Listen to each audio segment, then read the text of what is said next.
है साध्वी हर्षा रिछारिया से जुड़े हुई। वही हर्षा रिछारिया जो कुंभ के दौरान बहुत ज्यादा चर्चा में आ गई थी।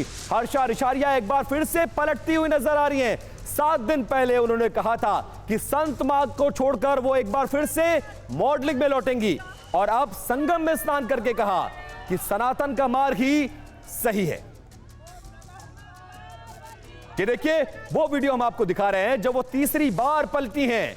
माघ मेले के दौरान एक बार फिर से वो संगम पहुंची है और पलटते हुए कहा कि पहले मॉडलिंग, फिर संत समाज, फिर मॉडलिंग, और आप कह रही हैं कि नहीं, सनातन ही आखिरी सत्य है और उसी में मैं रहूंगी। क्या कुछ कहा है। सवाल यह है इन तमाम तस्वीरों को देखने के बाद कि अगर वो सच में सनातन को समझती हैं तो बार बार पलटी क्यों मारती हैं। कभी साध्वी, कभी मॉडलिंग, फिर से साध्वी। आखिरकार अब सुनिए हर्षा रिछारिया के वो 2 बयान जो पिछले 7 दिन में चर्चा का विषय बने हुए। सनातन का प्रचार रुकेगा नहीं, बिल्कुल नहीं रुकेगा। ये आप सबके साथ और ज्यादा ऊर्जा के साथ आगे बढ़ेगा।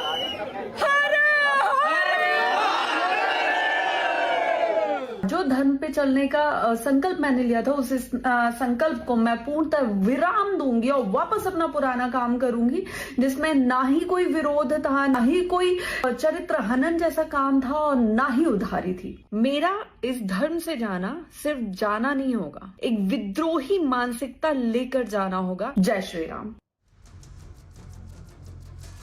तो सनातन पर हर्षा रिछारिया बार बार पलटी मार रही हैं। हर्षा जैसे साधु और संत सनातन को प्रसिद्धि पाने का एक बड़ा रास्ता मानते हैं, और ये सब कुछ जब हुआ तो कई सारे वो आरोप लगा रही हैं। क्या कह रही हैं वो? हर्षा ये कहती नजर आ रही है कि अब उन्हें जब वो बार बार बयान पलट रही थी और सनातन से वापस मॉडलिंग की तरफ आ रही थी तो ये कह रही थी कि धर्म परिवर्तन के उन्हें ऑफर्स आ रहे थे। इस तरह के गंभीर आरोप लगा रही हैं। अब वो ये कह रही है कि लोगों से उन्हें धमकियां मिल रही थी जब उन्होंने सनातन को छोड़ने का ऐलान किया, और लोग उनकी सोशल मीडिया प्रोफाइल्स पर जाकर भद्दे भद्दे कमेंट कर रहे थे, और इससे वो व्यथित नजर आई। और इतना सब कुछ होने के बाद जिन साधु संतों के पास वो कुंभ में गई थी, वो साधु संत तक अब उनसे मिलने से कतराने लगे थे, जिसके बाद नीचा दिखाने की उन्हें कोशिश होती नजर आई। लेकिन सुबह का बुला शाम को घर पहुंचा, और अब इस पूरे मामले में एक बार फिर से वो पलटी मारते हुए नजर आ रही है और कहीं ना कहीं वापस सनातन में ही लौटने की बात, माघ मेले में जाकर प्रयागराज गंगा में स्नान, और ये कह रही हैं कि अब आने वाली पूरी जिंदगी में वो सिर्फ सनातन का प्रचार करेंगी। अब आप जान लीजिए कि हर्षा रिछारिया कौन है, वो जानना बहुत ज्यादा जरूरी है। ये वो तस्वीरें हैं जो माघ मेले से आई हैं, और कुछ ग्राफिक्स, कुछ डिटेल्स। आखिरकार कौन है हर्षा रिछारिया? तो सबसे पहले इनकी पहचान जान लीजिए। एंकर और मॉडल से ये पिछली बार जो महाकुंभ हुआ था उसमें साध्वी बनी, और उसके बाद ये चर्चा में आई हैं। इसके अलावा 2 साल पहले उसी कुंभ के दौरान इन्होंने दीक्षा ली और तमाम बड़े बड़े साधु संतों के साथ मंचों पर नजर आई।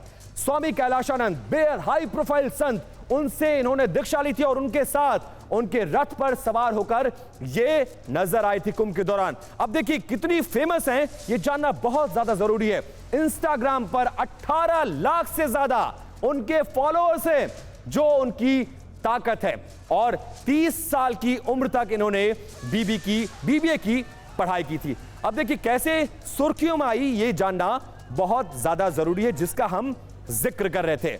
जनवरी 2025 में महाकुंभ में पेशवाई में संतों के साथ हर्षा रिछारिया नजर आई थी, जिनकी तस्वीरें आपके सामने है, और उसके बाद ये रातों रात सोशल मीडिया सेंसेशन बन गई।